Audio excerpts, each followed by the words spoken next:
വിധി നിർണയിച്ചിട്ടുള്ള ഘട്ടങ്ങൾ പോലും ഉണ്ട് എന്നത് നമുക്ക് മുന്നിൽ ഉള്ള സാഹചര്യമാണ്. നോക്കൂ, ഇവിടെ നിർണായകമായ 2 തെരഞ്ഞെടുപ്പുകൾ, അതിൽ തദ്ദേശ തെരഞ്ഞെടുപ്പിന്റെ പ്രചരണം കൊടുമ്പിരി കൊണ്ടിരിക്കുമ്പോഴാണ് രാഹുൽ മാങ്കൂട്ടത്തിൽ MLA-ക്കെതിരെ പെൺകുട്ടി പരാതി നൽകാൻ രംഗത്ത് വരുന്നത് എന്നത് വളരെ പ്രസക്തമാണ്.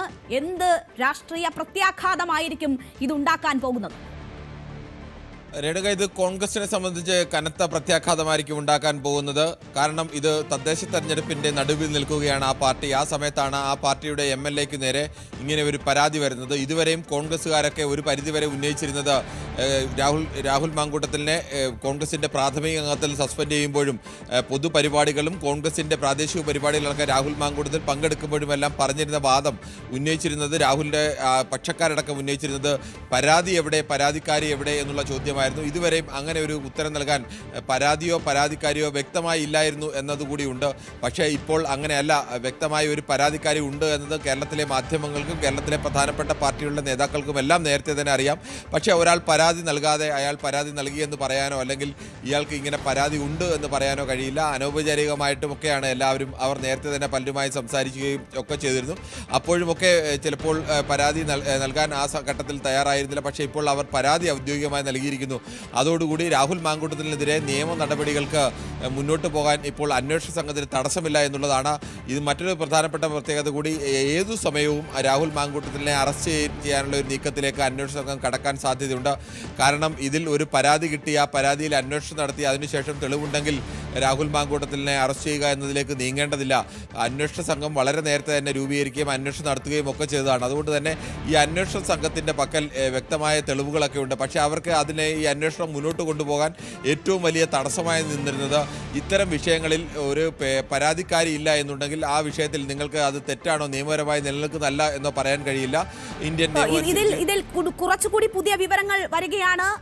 DGP-ക്ക് പരാതി കൈമാറിയിട്ടുണ്ട് എന്ന വിവരങ്ങൾ വരുന്നു. ഇന്ന് തന്നെ രാഹുൽ മാങ്കൂട്ടത്തിന്റെ മൊഴിയെടുക്കാനുള്ള സാധ്യത സംബന്ധിച്ചുള്ള വിവരങ്ങൾ കൂടി വരുന്നുണ്ട്. ഞാൻ ഒന്ന് ഡാനിലേക്ക് പോയതിനു ശേഷം കിരണിലേക്ക് തിരിച്ചെത്താം. ഡാൻ, വളരെ വേഗത്തിൽ നടപടികൾ നടക്കുന്നു എന്നതാണ് മനസ്സിലാകുന്നത്. DGP-ക്ക് പരാതി നൽകിയെന്നതിന്റെ സൂചനകൾ വരുന്നു. അത് സ്ഥിരീകരിക്കപ്പെട്ടിട്ടുള്ളതാണോ? ഇന്ന് തന്നെ മൊഴിയെടുക്കാനൊക്കെയുള്ള നീക്കങ്ങൾ അന്വേഷണ സംഘം തുടങ്ങിയിട്ടുണ്ട് എന്നതുകൂടി മനസ്സിലാകുന്നു. രാഹുലിനെതിരെ പരാതി മാത്രം മതി ഇനി എന്നതായിരുന്നു സാഹചര്യം. കാരണം അന്വേഷണ സംഘം ബാക്കി എല്ലാ വിധത്തിലും ഇതിന്റെ സാധ്യതകൾ നോക്കിക്കണ്ടതാണ്, തെളിവുകൾ ശേഖരിച്ചിട്ടുള്ളതാണ്. അപ്പോൾ ഒരു പരാതി ഇല്ല എന്നത് മാത്രമായിരുന്നു അവർക്ക് മുന്നോട്ട് പോകുന്നതിൽ തടസ്സമായി നിന്നത്. ഇപ്പോൾ ഒരു പരാതി വരുമ്പോൾ വളരെ വേഗത്തിൽ നടപടി എന്നതാണോ കാണുന്നത്? DGP-ക്ക് നേരിട്ട് യുവതി പരാതി നൽകിയിട്ടുണ്ടോ എന്ന കാര്യത്തിൽ ഉറപ്പില്ല. പക്ഷേ സ്വാഭാവികമായി മുഖ്യമന്ത്രിയുടെ ഓഫീസിൽ ലഭിച്ച പരാതിയുടെ ഗൗരവം കണക്കിലെടുത്തുകൊണ്ട് മുഖ്യമന്ത്രി തന്നെ ആ പരാതി സംസ്ഥാന പോലീസ് മേധാവിക്ക് തുടർ നീക്കങ്ങൾക്ക് വേണ്ടി കൈമാറിയിട്ടുണ്ട് എന്ന വിവരങ്ങളാണ് ലഭിക്കുന്നത്. അങ്ങനെയെങ്കിൽ ആദ്യഘട്ടത്തിൽ ഈ കേസിന്റെ അന്വേഷണവുമായി ബന്ധപ്പെട്ട പ്രത്യേക അന്വേഷണ സംഘത്തിന് രൂപം നൽകിയതിന് പിന്നാലെ തന്നെ ഈ കേസുമായി ബന്ധപ്പെട്ട പരമാവധി തെളിവുകൾ, ഇരകളുമായി ബന്ധപ്പെട്ട ശബ്ദ സംഭാഷണങ്ങളും വാട്സാപ്പ് ചാറ്റുകളും അതോടൊപ്പം ഉയർന്നു കേട്ട മറ്റ് ആക്ഷേപങ്ങൾ സംബന്ധിച്ച ആശുപത്രികളിൽ നിന്നുള്ള ബില്ലുകൾ ഉൾപ്പെടെയുള്ള തെളിവുകൾ നേരത്തെ തന്നെ ക്രൈംബ്രാഞ്ചിന്റെ പ്രത്യേക സംഘം കളക്ട് ചെയ്തതാണ്. അവർക്ക് വെല്ലുവിളിയായി വിലങ്ങുതടിയായി മാറിയത് ഈ കേസിലൊരു പരാതിക്കാരി ഔദ്യോഗികമായി നിയമപരമായി രംഗത്തെത്തിയിട്ടില്ല എന്നത് മാത്രമായിരുന്നു. ആ സാങ്കേതികത്വം ഇപ്പോൾ ഇല്ലാതായിരിക്കുന്നു. 3 മാസം അന്വേഷണ സംഘം വലിയ പ്രതിസന്ധിയിലൂടെ കടന്നുപോയ ഒരു കേസിൽ അപ്രതീക്ഷിതമായ ഒരു വഴിത്തിരിവ് ഇപ്പോൾ ഉണ്ടായിരിക്കുന്നുവെന്ന് വേണം പറയാൻ. അങ്ങനെയാണെങ്കിൽ തീർച്ചയായും അങ്ങനെ ഒരു നിർണായക വഴിത്തിരിവിലാണ് ഈ കേസ് എത്തി നിൽക്കുന്നത്. ADGP-യെ പരാതി ലഭിച്ച മുറയ്ക്ക് മുഖ്യമന്ത്രി വിളിപ്പിച്ചു എന്നതാണ് മനസ്സിലാകുന്നത്. സെക്രട്ടേറിയറ്റിലേക്ക് H. വെങ്കിടേഷിനെ മുഖ്യമന്ത്രി വിളിച്ചു വരുത്തി എന്നതാണ് മനസ്സിലാകുന്നത്. DGP-ക്ക് മുഖ്യമന്ത്രി പരാതി കൈമാറിയിരിക്കുന്നു എന്ന വിവരം കൂടിയാണ് വരുന്നത്. വളരെ വേഗത്തിൽ നടപടികൾ തുടങ്ങിയിരിക്കുന്നു.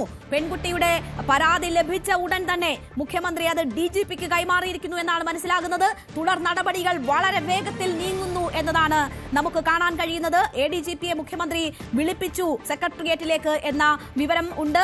H. വെങ്കടേഷ് സെക്രട്ടേറിയറ്റിൽ നേരിട്ടെത്തി പിന്നീട് DGP-ക്ക് പരാതി കൈമാറുകയാണ് ചെയ്തിരിക്കുന്നത്. എന്തായാലും വളരെ വേഗത്തിലായിരിക്കും ഈ കേസിലെ നടപടികൾ എന്നതിന്റെ സൂചനകളാണ് ഇപ്പോൾ വന്നുകൊണ്ടിരിക്കുന്നത്. ഈ പെൺകുട്ടി നേരിട്ടെത്തിയാണ് മുഖ്യമന്ത്രിക്ക് പരാതി നൽകിയിരിക്കുന്നത്. ഏതെങ്കിലും തരത്തിൽ മെയിൽ ചെയ്യുകയോ അല്ലെങ്കിൽ ഏതെങ്കിലും തരത്തിൽ പരാതി എത്തിക്കുകയോ അല്ല ചെയ്തിരിക്കുന്നത്. നേരിട്ട് മുഖ്യമന്ത്രിയെ കണ്ടാണ് പരാതി നൽകാൻ ആ പെൺകുട്ടി എത്തിയിരിക്കുന്നത് എന്നതും ഒരു സൂചനയാണ്. നിയമ പോരാട്ടത്തിന്, നീതി തേടിയുള്ള പോരാട്ടത്തിന് താൻ നേരിട്ടെത്തുന്നു എന്നത് ആ പെൺകുട്ടി നൽകുന്ന ഒരു സന്ദേശമായി കൂടി നമ്മൾ കാണണം. വളരെ ചുരുക്കം പെൺകുട്ടികൾ മാത്രമാണ് ആ ധൈര്യം പ്രകടിപ്പിച്ചിട്ടുള്ളത്. ആ ഒരു ധൈര്യം പ്രകടിപ്പിക്കാൻ അല്ലെങ്കിൽ ആ ഒരു നിയമ പോരാട്ടത്തിന് തയ്യാറെടുക്കാൻ ആ പെൺകുട്ടി തയ്യാറായിരിക്കുന്നു എന്നതാണ്. ഇത്രയും അധികം Rahul Mamkootathil fans cyber attack നടത്തിയതിനു ശേഷവും 3 മാസത്തെ കാത്തിരിപ്പിനൊടുവിലാണെങ്കിലും ആ പെൺകുട്ടി നേരിട്ട് പരാതി നൽകാൻ മുഖ്യമന്ത്രിക്ക് മുന്നിലേക്ക് എത്തിയിരിക്കുന്നു എന്നതും വളരെ പ്രധാനപ്പെട്ടതാണ്. ഡാൻ കുര്യൻ, നോക്കൂ, ആ പെൺകുട്ടിക്കൊന്ന് മെയിൽ ചെയ്താൽ ഈ പരാതി എത്തിക്കേണ്ടിടത്ത് എത്തിക്കാമായിരുന്നു. പെൺകുട്ടി നേരിട്ട് തന്നെ വന്ന് മുഖ്യമന്ത്രിയെ കാര്യങ്ങൾ ധരിപ്പിക്കുകയാണ്. അപ്പോൾ അതിന്റെ പ്രാധാന്യം കുറച്ചുകൂടി കൂടുതലായി നമ്മൾ കാണണം. കാരണം 3 മാസ സമയം ആ പെൺകുട്ടി കാത്തിരുന്നത് എന്തിനായിരിക്കും? ഏതെങ്കിലും തരത്തിൽ ആ പെൺകുട്ടി വിശ്വസിച്ച പുരുഷനാണ്, സ്നേഹിച്ച പുരുഷനാണ്.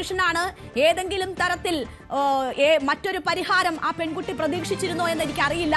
പക്ഷേ ആ പെൺകുട്ടി കാത്തിരുന്നു 3 മാസം. വലിയ ശാരീരിക മാനസിക അസ്വസ്ഥതകളോടെ കാത്തിരുന്നിട്ടും ആ പെൺകുട്ടിക്ക് തിരികെ ലഭിച്ചത് അധിക്ഷേപം മാത്രമാണ്. രാഹുൽ ഫാൻസിന്റെ സൈബർ മീഡിയ അറ്റാക്കാണ് ആ പെൺകുട്ടിക്ക് സഹിക്കേണ്ടി വന്നത്. ഏറ്റവും ഒടുവിൽ നേരിട്ട് തന്നെ മുഖ്യമന്ത്രിക്ക് മുന്നിലേക്ക് ആ പെൺകുട്ടി എത്തുമ്പോൾ ആ പെൺകുട്ടി പറയാതെ പറയുന്നത്, പെൺകുട്ടി നൽകുന്ന സന്ദേശം എന്താണ് ഡാൻ? ഈ കേസിന്റെ ഏറ്റവും പ്രധാനപ്പെട്ട ഒരു പ്രത്യേകത, ഒരുപാട് രാഷ്ട്രീയ നേതാക്കൾക്കെതിരെ ലൈംഗിക ആരോപണങ്ങൾ ഉയർന്നിട്ടുണ്ട്. ഒരുപാട് പേർ ആ കേസിൽ അറസ്റ്റിലായിട്ടുണ്ട്, തടവ് ശിക്ഷ അനുഭവിച്ചിട്ടുണ്ട്, പിന്നീട് രാഷ്ട്രീയ രംഗത്ത് സജീവമായിട്ടുണ്ട്. പക്ഷേ ഇത് കേവലം ഒരു സ്ഥലത്ത് നിന്ന് ഒരു വ്യക്തി മാത്രം ഉന്നയിച്ച ആരോപണമല്ല. അതിനപ്പുറത്തേക്ക് ഇതിനൊരു വൈഡർ ആസ്പെക്ട് ഉണ്ടായിരുന്നു.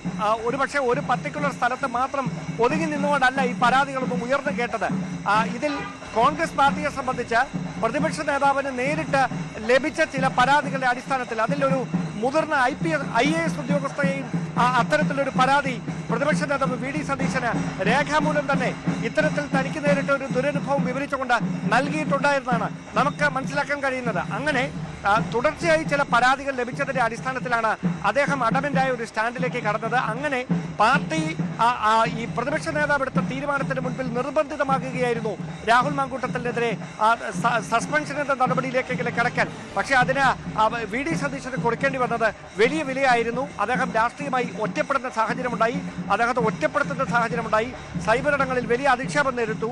അങ്ങനെ വലിയൊരു രാഷ്ട്രീയ വാഗ്വാദങ്ങൾ കോൺഗ്രസ് നേതൃത്വത്തിനിടയിൽ തന്നെ ഈ വിഷയവുമായി ബന്ധപ്പെട്ട് ഉണ്ടാകുന്നതിനിടയിലാണ് നേരത്തെ സൂചിപ്പിച്ച പോലെ മുൻ KPCC അധ്യക്ഷൻ പരസ്യ പിന്തുണയുമായി രാഹുലിനെ അനുകൂലിച്ചുകൊണ്ട് കഴിഞ്ഞ ദിവസം രംഗത്ത് വന്നതോടെ മുതിർന്ന നേതാക്കൾ ആശ്ചര്യപ്പെട്ടു പോയി അക്ഷരാർത്ഥത്തിൽ. കാരണം നേതൃത്വം ഒറ്റക്കെട്ടായി എടുത്ത ഒരു തീരുമാനത്തെ എങ്ങനെ മുൻ KPCC അധ്യക്ഷന് തള്ളിപ്പറയാമെന്ന ചോദ്യം മുതിർന്ന നേതാക്കൾ തന്നെ ഉന്നയിച്ചതാണ്. അങ്ങനെ ഒരു കേസിലാണ് സുപ്രധാനമായ ഒരു വഴിത്തിരിവ്, അങ്ങനെ ഒരു വിവാദത്തിലാണ് ഇങ്ങനെ ഒരു വഴിത്തിരിവ് ഉണ്ടായിരിക്കുന്നത്. കോൺഗ്രസ് അതിനോട് ഏത് തരത്തിലായിരിക്കും പ്രതികരിക്കുക എന്നതാണ് ഇനി അറിയാനുള്ളത്. ഞാൻ നിൽക്കുന്നത് മാനവീയ വീതിയിലാണ്. അല്പസമയത്തിനകം കോൺഗ്രസിന്റെ പ്രതികരണം ഈ വിഷയത്തിൽ എന്താണ് എന്നത് വളരെ പ്രസക്തമാണ്. തങ്ങൾ നേരത്തെ തന്നെ നടപടിയെടുത്തിട്ടുണ്ട് എന്നതാണ് നേതാക്കൾ ഇതിനോടകം ചൂണ്ടിക്കാണിച്ചിരുന്ന പല കാര്യങ്ങൾ. ഇതുവരെ ഇത് ശബരിമല മറയ്ക്കാനുള്ള തന്ത്രമാണ് എന്നതൊക്കെ പറഞ്ഞുകൊണ്ടിരുന്നു നേതാക്കൾ. ഇപ്പോൾ പെൺകുട്ടി നേരിട്ടെത്തി പരാതി നൽകുമ്പോൾ എന്താണ് കോൺഗ്രസ് നേതൃത്വത്തിന് പറയാനുള്ളത് എന്നത് വളരെ പ്രധാനപ്പെട്ടത് തന്നെയാണ്. അതിനും അപ്പുറം